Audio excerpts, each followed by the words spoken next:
तो आदत सी हो गई है, क्योंकि इतने सालों से ये एक क्या हो रहा था कि आज की तारीख में ऐसा हो गया है कि फिल्म के अलग डेट्स होते हैं और प्रमोशन के अलग डेट्स होते हैं। तो आज के दिन में जो प्रोड्यूसर होता है वो आपको साइन करता है, चलो 60 दिन आपके एक्टर के साइन करता है, तो बोलता है 40 दिन मेरे प्रमोशन के। तो प्रमोशन एक हिस्सा हो गया है सिस्टम का हमारे, और रियलिटी शो में जाना, अलग अलग सिटी में जाना, सिटी टूर हो गया, ये हो गया, कॉलेजेस में जाना, ये करना पड़ता है क्योंकि आपको एक आईबॉल चाहिए। आज जहाँ पे आपके 100 चैनल आपके हाथ में हैं, उसके बीच में आपको कहीं ना कहीं अपने आप को उजागर करना पड़ता है। तो ये प्रथा है और ये सबको फॉलो करना पड़ता है। और जिस दिन में 15-15 इंटरव्यू हो जाते हैं, 10 इंटरव्यू हो जाते हैं, तो ये आदत सी हो जाती है। स्लोली ग्रेजुअली आप सीख जाते हो कि इस तरह के प्रमोशन आपको करने पड़ते हैं। आई थिंक हमें शूटिंग से ज़्यादा डेट्स प्रमोशंस के लिए देनी पड़ती हैं, which I am not very fond of promotions. मुझे लगता है कि एक तो फिल्म बनाओ फॉर द होल टीम, वो अपने आप में एक इतनी बड़ी जद्दोजहद होती है। उसके बाद उसको प्रमोट भी करो, मतलब लोगों तक उनके सामने जाके रखो कि भाई बनाया है हमने, कुछ आके देख लो। मुझे ये चीज़ें थोड़ी सी मुझे वो ज़माने अच्छे लगते हैं जब फिल्म बनाते थे और लोग वो अपने आप में ही काफ़ी होता था और लोग आके फिल्मों को एंजॉय करते थे।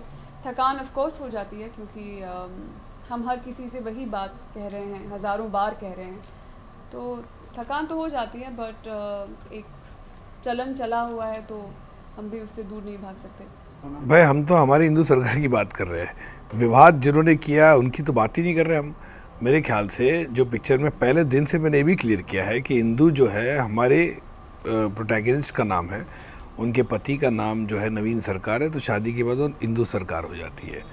अब लोगों ने इसका अलग मतलब लेके इस तरह का जो ट्रेलर को देख के बवाल खड़ा किया है, बहुत ही गलत है। क्योंकि हम एक अच्छी कहानी बोलना चाहते हैं और जो मैंने हर पिक्चर में कहा है, और इस वक्त ये है कि हमने दिखाया कि इमरजेंसी का एरा है, बैकड्रॉप है उस वक्त पे क्या हुआ था 1975 और 77 के बीच में 21 महीने में, और इस तरह का विवाद जो शुरू हुआ है। तो मेरे ख्याल से फिल्म को देखनी चाहिए स्टोरी के हिसाब से कि क्या स्टोरी, और हिंदू सरकार जो है हमारी काल्पनिक स्टोरी है जो कीर्ति और तोता की जर्नी है। डेफिनेटली बताएगा मेरे ख्याल से वो उनको सीखने मिलेगी इसमें कि एक फ्रीडम, एक जो कितना इम्पोर्टेंट होता है किसी हिंदुस्तानी के लिए।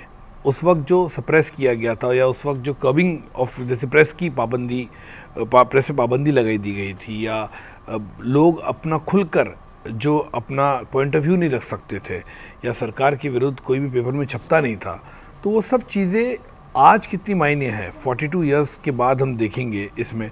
और ये चीज़ आपको बहुत ही सिखाएगी मेरे ख्याल से। एक ऐसा अध्याय जो उस वक्त हुआ था वो बहुत कम जनों को मालूम है आज की जनरेशन को।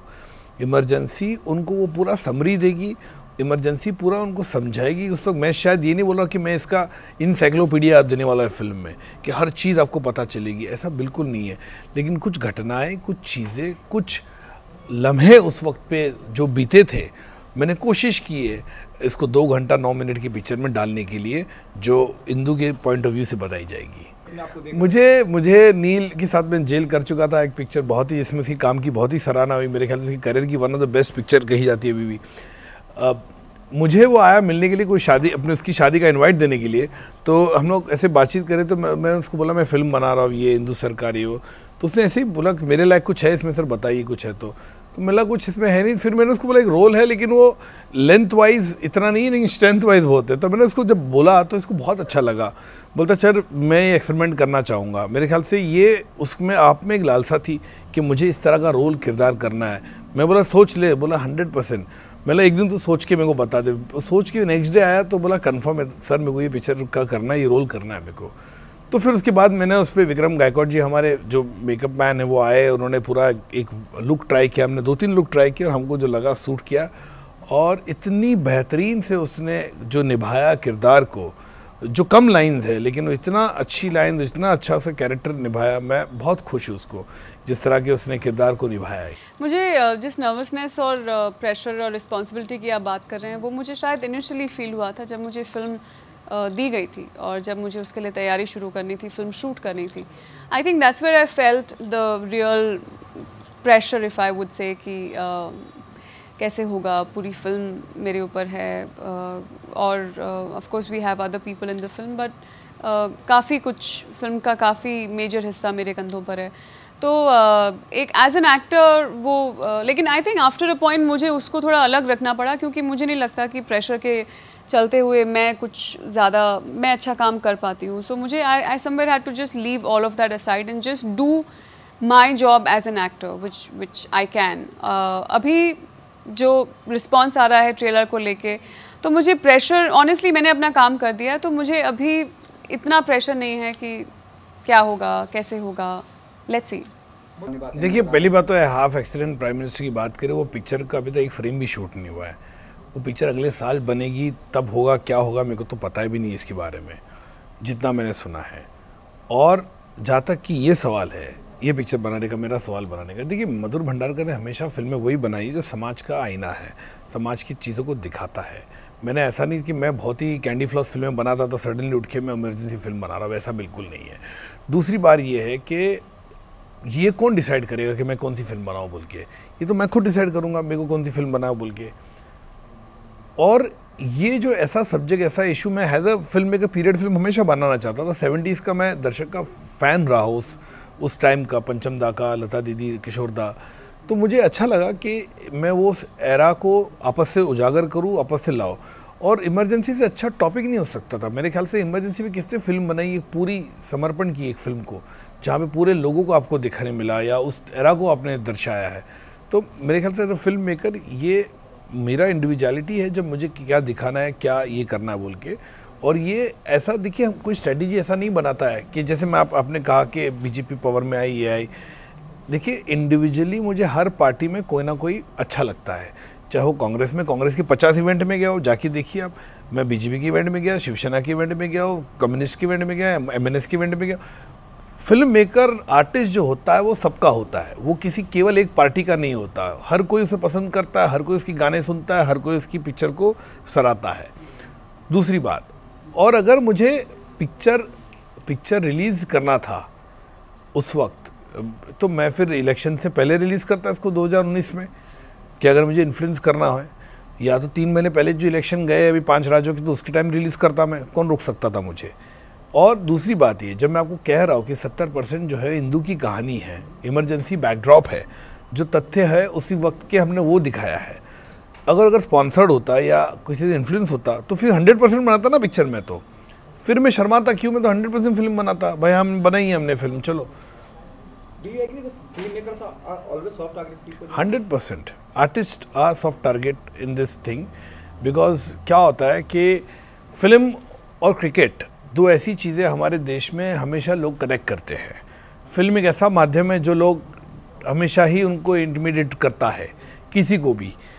किताब के अंदर लोगों ने इमरजेंसी पे इतनी बुक लिखी, आप कभी जाके उसके घर के बाहर नहीं बोलेंगे आपका मुंह काला करना है हमको, या आपके घर जलाना है, या आपको पुतले से फूकेंगे। आप डॉक्यूमेंट्री बना रहे हो उस फिल्म, उसको नहीं बोलेंगे आप कि आपका मुंह काला करते हैं, आप पे 1 लाख रुपया देंगे आपको मुंह काला करे।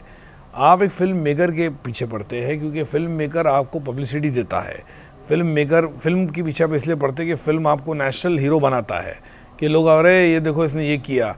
और ये जो दिखाते हैं, जो पार्टी के लिए जान भी दे सकते हो टाइप्स लोग हैं, जो कार्यकर्ता है, ये बहुत ही गलत मैसेज दे रहे हैं कि इस तरह का पुतले जलाकर चिल्लाना, ये करना, बिल्कुल ये शोभा नहीं देता है लोगों को।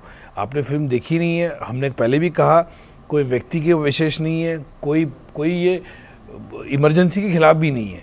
इमरजेंसी का बैकड्रॉप पकड़ के हमने दिखाया, हमने डॉक्यूमेंट्री थोड़ी बनाई है। फिर डॉक्यूमेंट्री बना देते, दूरदर्शन ने 5 एपिसोड की डॉक्यूमेंट्री बनाई है, आप बोलिए उनको यूट्यूब से जाके निकाले सब। हिंदू सरकार की जर्नी मैं बोल के थक गया। मैंने ये पहले दिन, जिस दिन इसको लॉन्च किया था ट्रेलर के हिसाब से, मैंने पहले भी बोला था, उसके पहले भी मैंने एक बार इंटरव्यू में मेरे को पूछा था, बोला गया था हिंदू सरकार क्या है। मैंने ये आपातकाल के टाइप उस वक्त की कहानी है, ये आपातकाल को लेकर नहीं है, ये एक डॉक्यू ड्रामा नहीं है। ऐसा कोई सब्जेक्ट तो डेफिनेटली बनाऊंगा मैं, क्यों नहीं बनाऊंगा। ऐसा तो दिखाना चाहिए, इनको उजागर करना चाहिए लोगों। ये हुलीगन जिस तरह से आके ये उत्पात मचाते हैं, इस तरह से जो चिल्लाते हैं, इसीलिए देखिए फिल्म मेकर जो होता है, आर्टिस्ट होता है, उसके फैंस होते हैं, जैसे मैंने कहा, उनके कार्यकर्ता नहीं होंगे। हमारे फैंस होंगे, वो हमको सपोर्ट करेंगे, कुछ भेज देंगे, लेकिन वो जाके उत्पात थिएटर नहीं तोड़ेंगे ना, आप बंद नहीं करेंगे ना, बैन नहीं करेंगे ना। तो वो चक्कर है। कोई फैंस जाके किसी के पुतले नहीं जलाते ना, नेताओं के। तो ये गलत बात है कि पिक्चर दिखाओ, हमें ये करो वो करो, कि हमको ऐसा है, आपत्ति है। पिक्चर देखी नहीं किसी ने, अपने हिसाब से आप लोग अनुमान लगा रहे इसका। आपको लगता है कोई लॉ आना चाहिए खास करके इंडस्ट्री के लिए? देखिए, लॉ बीच में ये भी निकाला था, मेरे ख्याल से हाई कोर्ट या सुप्रीम कोर्ट में था, कि जो थिएटर का नुकसान करेगा वो पैसा भरेगा।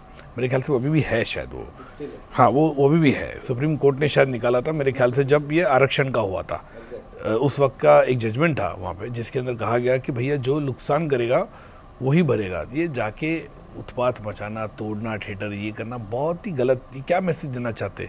हम अब्रॉड में क्या मैसेज देना चाहते कि हम इस तरह की फिल्में नहीं बना सकते? अब्रॉड में 50 फिल्में बनती है हॉलोकॉस्ट पे, 50 फिल्में सिविल राइट्स पे बनती है, वहाँ तो कोई आपत्ति नहीं है। यहाँ पे हम किसी के बारे में बोलो तो फिर आपत्ति। हमने नाम भी नहीं लिया, ट्रेलर में नाम नहीं लिया, पिक्चर में नाम नहीं लिया, तो आप लोग क्यों उत्पात मचा रहे हो? I think it's a good sign. Asim, if people are telling about it, and you are telling me about it, you've been a very critical person, and if you're telling about it, people are very optimistic about the film and they want to see the film, मेरे ख्याल से अच्छी बात है कि जैसे आपको feedback है, मेरे को भी वही फीडबैक है कि लोगों ने मुझे भी फ़ोन किए, लोग मिलते हैं एयरपोर्ट पे, सब जगह बोलते हैं कि अब हम पिक्चर देखनी है, we are waiting for the film. So I think absolutely positive sign, and this movie definitely give a right perspective to the younger generation, and they should watch the movie because इससे कई चीज़ें उनको सीखने मिलेगी और कई चीज़ें उजागर होगी जो शायद आपको कभी पता नहीं था। मैं तो इनफैक्ट बहुत खुश हैं, हम लोग तो बहुत खुश हैं कि यूथ को ये फिल्म देखने की उत्सुकता है, क्योंकि हम जब डिस्कस भी करते थे पहले तो हमारा ये होता था कि I think the youth should get interested in this film. They should want to know more about this term called emergency. तो emergency को लेकर बहुत चीज़ें हैं जो हमने दर्शाने की कोशिश की हैं, staying true to whatever stuff we have available. तो ये बहुत अच्छा मौका है for the youth to go back to a times when they were not there physically, लेकिन just to revisit a time in the history of India जो शायद जो बहुत ज़रूरी है अपने आप में, और youth actually उसके बारे में जानती नहीं है। तो for that one reason and the reason that it's a beautiful film showing a beautiful a journey of this character Indu Sarkar, तो आपको you will get a complete film experience through this film, and I think that's why people should go and watch this film. Thank you so much. Thank you. Thank you.